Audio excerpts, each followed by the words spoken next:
यह डरावनी कहानी एक ऐसी शहरी लड़की के बारे में है जो शहर से दूर एक गांव में अपने छोटे घर में समय बिताती है, जहां उसका सामना एक भयानक चीज से हो जाता है। मेरा नाम मेगडा है और मैं 26 साल की हूँ। मैं शहर में एक ऑफिस में काम करती हूँ।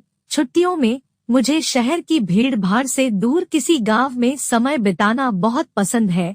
एक छोटे से गांव में मेरा घर है जो कि जंगल के बिल्कुल किनारे पर बसा हुआ है, पर एक हादसे के बाद मैंने उस गांव में जाना छोड़ दिया। मैं काम से बहुत थक गई थी, मुझे आराम की सख्त जरूरत थी, इसलिए मैंने शहर से बाहर जाने की सोची। मैं अपने घर गई, अपना सामान पैक किया और अपनी कार से गांव की तरफ निकल गई। जब मैं गांव पहुंची तब शाम हो चुकी थी और मैं लॉन्ग ड्राइव की वजह से काफी थक गई थी। मैं सीधे बिस्तर पर गई और सो गई। आधी रात को मेरे कार के अलार्म के बजने के कारण मेरी नींद खुली। मैंने खिड़की से बाहर की ओर देखा, पर वहां कोई भी नहीं दिख रहा था। मैंने अपनी कार की चाबी ढूंढी और अलार्म को बंद किया। जब वह तेज अलार्म बंद हुआ तो मैं फिर से बेड पर लेट गई और सोने की कोशिश करने लगी। थोड़ी देर बाद फिर से अलार्म बजने लगा। मैंने सोते हुए अलार्म को बंद कर दिया। सब कुछ एकदम शांत था, चारों तरफ खामोशी थी। कुछ 5 मिनट बाद अलार्म तीसरी बार बजा। 1 या 2 बार तो फिर भी चलता है, पर बार बार अब मैं जानना चाहती थी कि क्या हो रहा है। ऐसा तो नहीं कि कोई मेरे साथ मजाक कर रहा हो, पर इस समय इतनी रात को मैं पर्दे के पास खड़ी होकर देखने लगी। थोड़े समय बाद मैंने चांद की रोशनी में किसी को झाड़ियों से मेरी कार की ओर आते हुए देखा। वह जो कोई भी था वह काफी लंबा, पतला और काले रंग का था। वह कार के पास आया और उसने अपने लंबे और पतले हाथों से कार को नोक किया। फिर से अलार्म बजा, पर वह काली आकृति तेजी से वापस झाड़ियों में चली गई। उस वक्त मैं जान चुकी थी कि क्या हो रहा है। मैं डर से कांप रही थी। मैं अलार्म को बंद कर उस चीज पर नजर रखने लगी। वह चीज झाड़ियों से बाहर आई और धीरे धीरे मेरे घर के गेट के पास बढ़ने लगी। अपने एक हाथ से उसने गेट के लॉक को खोला। मैं इतना डर गई थी कि मैं हिल भी नहीं पा रही थी। मेरे दिमाग में कई तरह के बुरे विचार आ रहे थे। वो क्या है? वह मुझसे क्या चाहता है? वह क्या कर रहा है? क्या वह यहाँ से कभी जाएगा भी?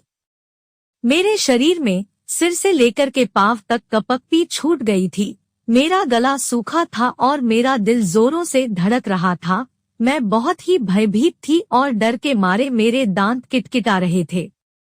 मैंने खुद पर काबू पाया और मैं उतनी तेजी से नीचे चली गई जितनी तेजी से मैं जा सकती थी। मैं बस लाइट्स ऑन करने ही वाली थी कि तभी मेरे पैर जम गए।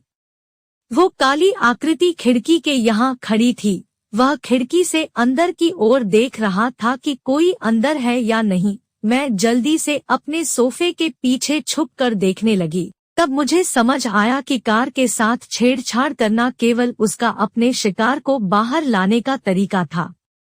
मैं उसके डरावने चेहरे से अपनी आंखों को हटा नहीं पा रही थी। उसकी चमड़ी राख की तरह थी जिस पर सिलवटें पड़ी हुई थी। उसकी आंखें छोटी और पूरी तरह से काली थी। उसकी नाक की जगह पर 2 बड़े बड़े गड्ढे थे। उसके चेहरे पर होठों की जगह बड़े बड़े पेने दांतों की 2 लाइनें थी। उसकी सांस बहुत भारी और डरावनी थी जो कि खिड़की पर भाप की तरह साफ नजर आ रही थी। मैं जानती थी कि वह जाने वाला नहीं है। खिड़की के पास थोड़ी देर तक खड़े रहने के बाद मुझे उसकी फ्रंट डोर को खोलने की आवाज आई। मैंने देखा कि वह दरवाजे के हैंडल को खोलने की कोशिश कर रहा था और उसके बाद उस जानवर ने एक तेज आवाज निकाली। वह आवाज किसी इंसान की तो नहीं हो सकती थी। वह आवाज ऐसी थी कि मानो कोई पागल कुत्ता हड्डी को चबा रहा हो। गहरी तथा भयंकर जानवर के गुर्राने की आवाज थी उसकी। मैं जानती थी कि यदि इसने मुझे देख लिया तो यह कुछ भी कर अंदर आ जाएगा। मैंने अपने आप को सोफे के पीछे छिपाया। मैं सोफे की परछाइयों में छिपना चाहती थी और बिल्कुल भी आवाज नहीं करना चाहती थी। मेरी आंखों से आंसू बह रहे थे। मैं अपनी नसों की आवाज सुन पा रही थी। मैं बस मरने ही वाली थी। मुझे नहीं पता मैं कितनी देर तक वहां छिपी रही। जब मैं उठी तो मैंने दरवाजे की तरफ देखा।